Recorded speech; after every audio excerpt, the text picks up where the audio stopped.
The eastern foot of the Ural Mountains, a natural boundary separating Europe from Asia, the endless Siberian forests are stretching across the land, rich in iron ore. A fortunate combination of an abundant supply of fuel and minerals led to the construction of a large metallurgical plant and one of the world's longest 750mm gauge railway that is still operating today.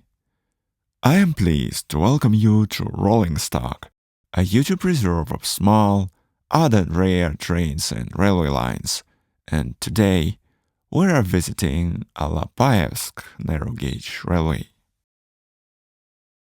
This fabulous place is 2 hours' drive from the city of Yekaterinburg, the capital of the Ural region. The railway is named after Alapayevsk, the biggest town in the area, where both the junction with the conventional railway and the depot are located. We've arrived in Verkhnaya Sinyachikha, a smaller town by a cast iron plant 15 kilometers to the north. Trains circulate here once or twice a day, depending on the day of the week. The one we see now performs a local service, connecting the town with a small lumberjack village of Elnichnaya. This village didn't have a paved road up until a few years ago. Before that, it was hardly accessible during the mud season.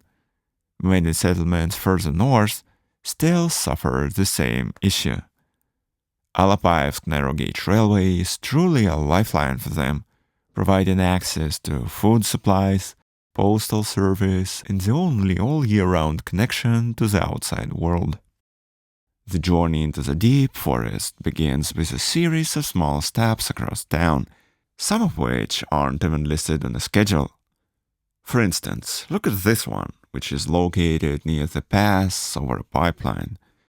The train is driven by a Soviet narrow-gauge classics Tu-6A diesel locomotive, featuring a mechanical gearbox and a maximum speed of 50 kilometers per hour. The only passenger car slowly wiggles on almost toy-like tracks, never reaching that speed. Local kids consider it cool to catch up and kick the train while it's on the move. It's after school time now, and the smoking and rumbling tiny little train goes right next door to the playground in the courtyard of a typical sad Russian apartment building. Have you ever wanted to have something like this in your playground? I certainly did.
Today is Valentine's, but the New Year's Eve atmosphere still has not left this coach.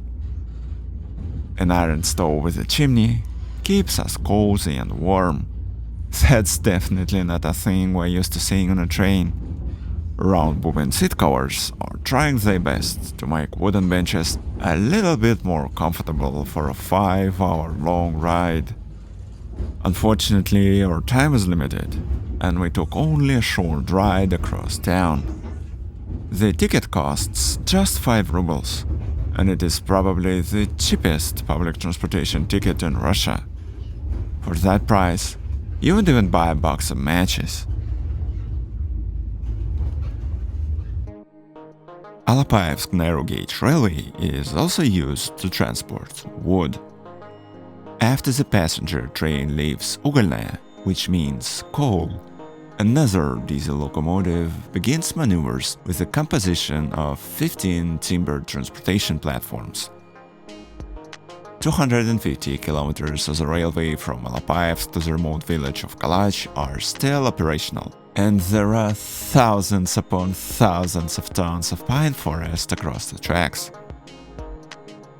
The long-distance train leaves Alapayevsk at 7:30 p.m., with the car similar to one we've just seen, and also a sleeping car.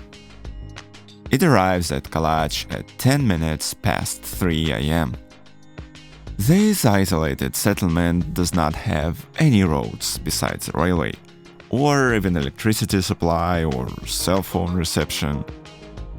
It is truly a remarkable place, an edge of the earth. Human civilization ends there. There is absolutely nothing beyond. When the summer comes and the days become longer, we'll definitely come here again.